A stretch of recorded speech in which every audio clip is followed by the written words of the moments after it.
صدیقین جو ہوتے ہیں وہ خلوت پسند ہوتے ہیں، یہ جلوت پسند ہوتے ہیں، ایکسٹروورٹس۔ محفل میں یہ خوش رہیں گے، اکیلا پن ان کو بہت بھاری گزرتا ہے۔ یہ لوگ چونکہ غور و فکر کے عادی نہیں ہوتے اور کچھ اپنے معاشرے کے تعصبات کا ان کے اوپر غلبہ ہوتا ہے، انہیں نبی کی دعوت کو سمجھنے میں دیر لگ جاتی ہے۔ اب اس کی سب سے بڑی مثال دے رہا ہوں، حضرت حمزہ انتہائی محبت کرتے ہیں حضور سے، چچا بھتیجے کا رشتہ بھی ہے، خالہ زاد بھائی بھی ہیں، دودھ شریک بھائی بھی ہیں، ساتھ کے کھیلے ہم جولی بھی ہیں، کہ 6 سال بیت گئے ہیں، سوچا ہی نہیں بھتیجا کیا کہہ رہا ہے، سوچا ہی نہیں۔ اپنی تیر کمان لی نکل گئے، شکار کر رہے ہیں، وہیں پہ بھون بھون کے کھا رہے ہیں، یہی ان کی ہابی تھی۔ جیسے حضرت اسماعیل کا نقشہ آتا ہے علیہ الصلوۃ والسلام، حضرت حمزہ کا بھی سیرت و کردار کے اعتبار سے وہی نقشہ تھا۔ 6 سال لگ گئے، سوچا ہی نہیں، اور سوچا بھی ہے تو کس طور سے، جذباتی طور پر برسٹ ہوئے۔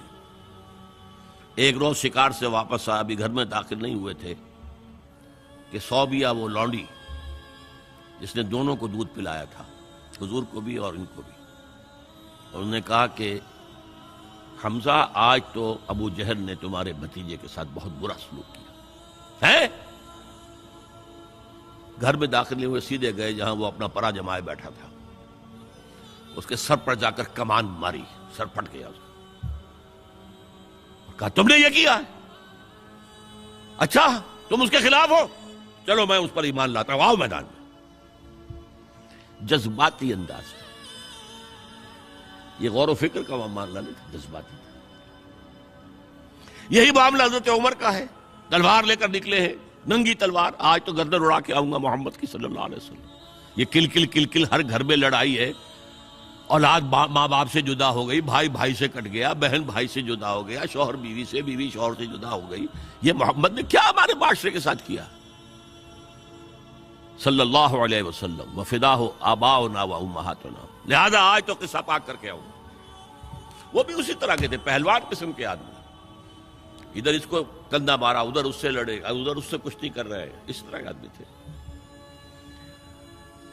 اب حضرت حذیفہ درمیان میں مل گئے، کہاں جا رہا ہے عمر؟ کہ آج محمد کا بس میں قصہ پاک کرنے جا رہا ہوں صلی اللہ علیہ وسلم۔ وہ ایمان لا چکے تھے، انہیں پتہ نہیں تھا۔ ان کا تم محمد کو جا رہے ہو قتل کرنے، اپنی بہن اور بہنوئی کو تو جا کے دیکھو، وہ ایمان لا چکے، فاطمہ بنت خطاب اور سعید ابن زید۔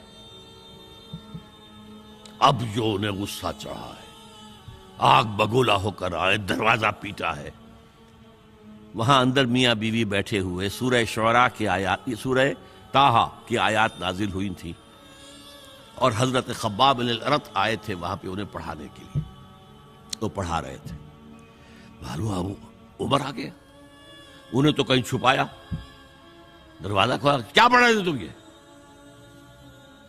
چپ۔ بہنوئی کے تھپڑ مارا زور سے، بہن درمیان میں، اس کے تھپڑ مارا۔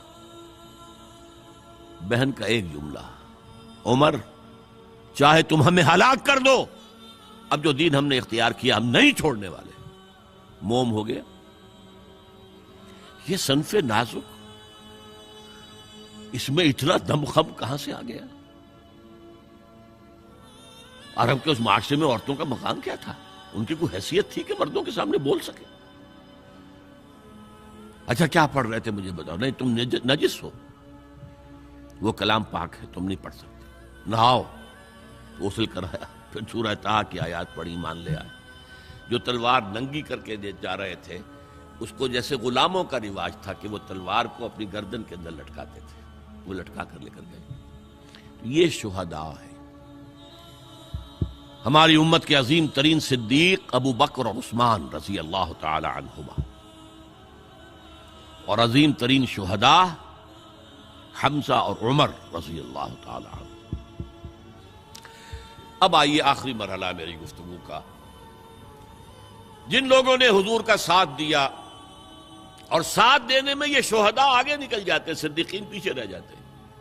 یہ غور و فکر کرنے والے، وہ جو اقبال نے کہا نا کہ لاکھ حکیم سر بجیب ایک کلیم سر بکف، تو یہ جو ہوتے ہیں شہداء یہ سر بکف والے لوگ ہیں، تو یہ آگے نکل جاتے تھے.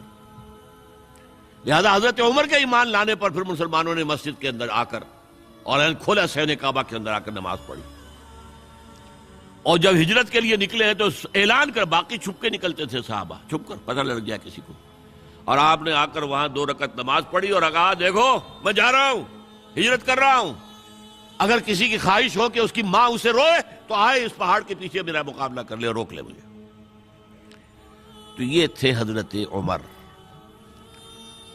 لیکن اب جو بات کہہ رہا ہوں، جنہوں نے ساتھ دیا اور اس میں اپنی جانیں دے دی، اس کام میں، اس شہادت علی الحق میں، اس شہادت علی الناس میں، اس شہادت للہ میں اپنی جانیں دے دی، وہ گویا کہ کوالیفائی کر گئے کہ انہیں شہید کہا جائے، گواہ اللہ کا کہا جائے.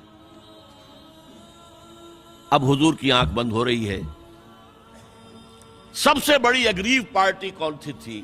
مشرکین مکہ، مشرکین عرب، جن کو کہ حضور کے آخری سال جو تھا زندگی کا، اس میں جو یہ دھمکی دے دی گئی تھی 4 سال 4 مہینے کی مہلت ہے، ایمان لاؤ گے تو ٹھیک ہے ورنہ قتل عام ہو جائے.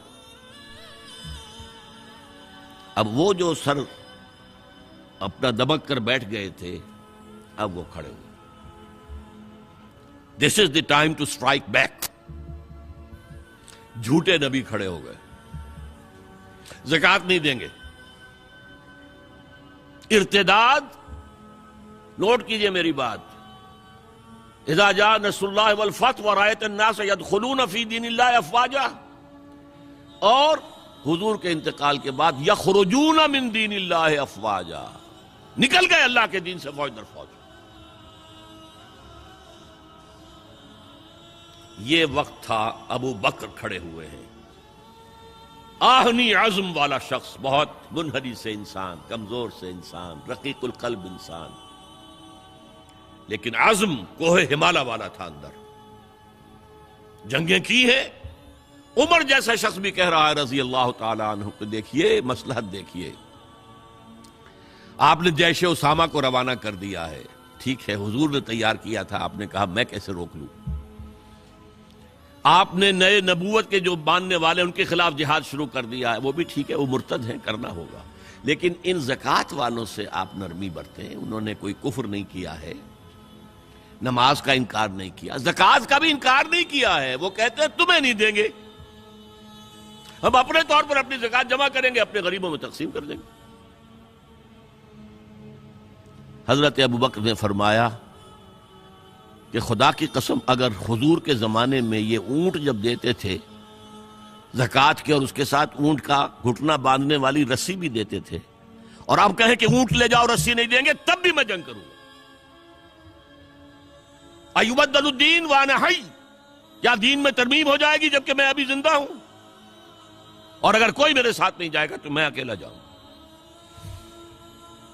بہرحال یہ جو پہلی کاؤنٹر ریولوشنری موومنٹ تھی، اسے حضرت ابو بکر کی فضیلت، ان کا جو یوں سمجھیے کہ وہ پوری بات جو ایک دفعہ پھیل منتشر ہو گئی، حجاز کے چند شہروں تک اسلام رہ گیا تھا، پورا عرب باغی مرتد، کنسولیڈیٹ کر کے حضرت عمر کے حوالے کر. حضرت عمر کے زمانے میں اب جو جہاد ہوا ہے، قتال ہوا ہے، اس میں سب سے زیادہ ایگریوڈ کون تھے؟ ایرانینز. 2 سپر پاورز تھیں، رومن، اس کی 3 میں سے 2 ٹانگیں توڑ دی تھیں، تیسری انٹیکٹ تھی. 3 ٹانگیں کون سی تھیں؟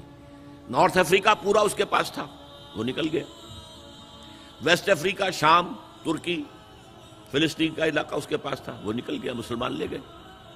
اب رہ گیا یورپ کا، ایسٹرن یورپ. لیکن سلطنت ایران کی دھجیاں بکھر گئی، ختم، نسیہ منسیہ. ایگریوڈ پارٹی تو دوسری کاؤنٹر ریولوشنری موومنٹ ایران سے آئی. ایرانی نیشنلزم، ایرانوں میں بڑا غرور تھا، آپ نے وہ تو فردوسی مسلمان تک کہہ گیا ہے، شیر شتر خوردنو سوس مار عرب را بجائست آیت بکار کہ تختے کیا نہ کند آرزو تفو برتو ہے چرخ گردہ تفو. یہ عرب، یہ اجڑ، یہ سوسمار، گوہ کا گوشت کھانے والے اور اونٹ کا دودھ پینے والے، آج ان کی یہ مجال ہو گئی ہے کہ تخت قیانی، یہ امپائر ایرانین آج اس تخت کی آرزو کر رہے ہیں. تفو برتو ہے چرخ طرفہ گردہ تفو. اڑ گئے، پرخچے اڑ گئے. اس نے حضور کا نامہ مبارک چاک کیا تھا، سلطنت چاک ہو گئی. اب یہ جو ان کے اندر تھا پرائڈ آف نیشنلزم، اس نے حضرت عمر کو شہید کیا. ابو لولو فیروز ایک مجوسی ایرانی اور ایک ایرانی جنرل ہرمزان، ان کی سازش. یہ ہرمزان کتنا چالاک تھا ذرا نوٹ کیجئے. اس کے خلاف بہت سے مقدمات تھے اور جب پکڑا گیا تو اس کا قتل ہونا تھا. قتل کے لیے لے آیا گیا حضرت عمر کی عدالت میں سامنے. ہیلا کیا اس نے کہا مجھے ذرا پانی پلا دو. ٹھیک ہے، ماؤ بھائی پانی، کٹورا ہاتھ میں لے کر، پہلے مجھے یہ ضمانت دو کہ جب تک میں یہ پانی نہ پی لوں مجھے قتل نہیں کرو گے. ہاں ہاں ہاں تم پی لو پانی، ہم نہیں قتل کریں گے، پانی پی لو. کٹورا پھینک دیا، کرو قتل مجھے. اب جب تک میں یہ پانی نہیں پی لوں تو مجھے قتل نہیں کرو. کہاں سے لاؤ گے وہ پانی؟ اب چھوٹ گیا. لیکن پھر جو سازش کی ہے ابو لولو کے ذریعے سے، ابو لولو غلام تھے کسی صحابی کے، انہوں نے مکاتبت کی ہوئی تھی کہ اتنا اگر تم پے کرتے رہو گے تو اتنے عرصے میں تمہیں میں آزاد کر دوں گا. آ کے حضرت عمر سے شکایت کی کہ بہت زیادہ مجھ پر رقم ڈالی ہوئی ہے انہوں نے. حضرت عمر نے پوچھا تم کام کیا کیا جانتے ہو؟ بھائی یہ بھی جانتا ہوں، یہ بھی جانتا ہوں، یہ بھی جانتا ہوں، یہ بھی جانتا ہوں. فرمایا پھر یہ زیادہ نہیں ہے. اور دیکھو اس نے کہا تھا میں چکی بھی بناتا ہوں، ایک چکی میرے لیے بھی بنانا. کہا آپ کے لیے تو میں وہ چکی بناؤں گا جو رہتی دنیا تک یاد رہے گی. وہ شخص جس نے قتل کیا حضرت عمر. سمجھا یہ گیا تھا کہ یہ اس پلر پر کھڑا ہوا ہے سارا دین کا نظام. عمر عمر واقعتاً عظیم ترین شخصیت. آپ کو معلوم ہے کہ ڈاکٹر مائیکل ہارٹ جو 100 پوری دنیا کے عظیم انسانوں کا جو اس نے چناؤ کیا ہے، 100 کا عظیم ترین انسانوں کا، نمبر 1 پر حضور ہے تو نمبر 50 پر حضرت عمر ہے. مسلمان اور کوئی شامل نہیں ہے اس میں.